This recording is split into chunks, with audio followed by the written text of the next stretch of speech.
আহলে সুন্নাত জামাত তরিকার উপর না থাকে তাহলে ওনার জাহান্নামবাদী কিছু নেই। হুজুরের একটা রাওয়ায়াতের মধ্যে আছে তাফাররাকাত বনু ইসরাইল আলা সিনতাইন ওয়া সাবঈনা মিল্লাতান। বনু ইসরায়েলের মধ্যে 72 ফিরকা ছিল। সাতাফতারিকু উম্মতি আলা সালাসিন ওয়া সাবঈনা মিল্লাতান।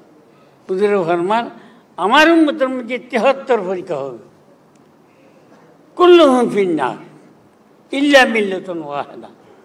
قيل من هي يا رسول الله؟ قال ما أنا عليه وأصحابي।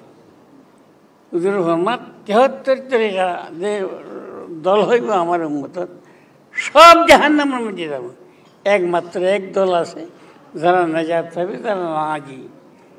সাহাবা আরজ করল হুজুর মান হে ইয়া রাসূলুল্লাহ, ওই জামাতটা কোন জামাত?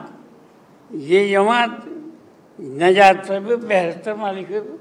হুজুর ফরমান মা আনা আলাইহি ওয়া আসহাবি, আমি যেই তরিকার উপর আছি, আমাদের সাহাবারা যেই তরিকার উপর আছে, এই তরিকার উপর যারা থাকে এটা হলে বেহেশতের গ্যারান্টি।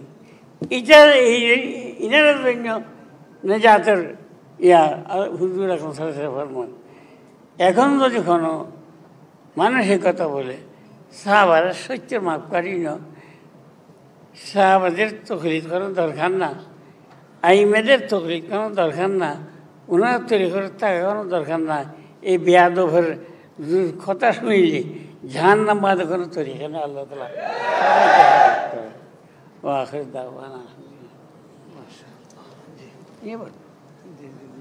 আরো আছে বোধহয় অনরা আর বিদায়।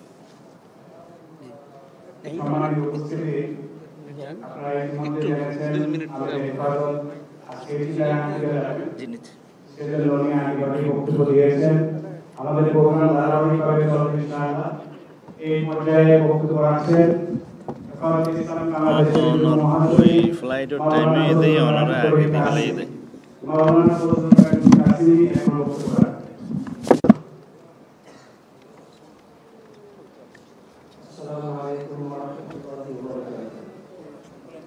আস্তে নাও না শাইখুল হাদিস পরিষদের আয়োজনের মহতারাম সভাপতি হেফাজতে ইসলাম বাংলাদেশের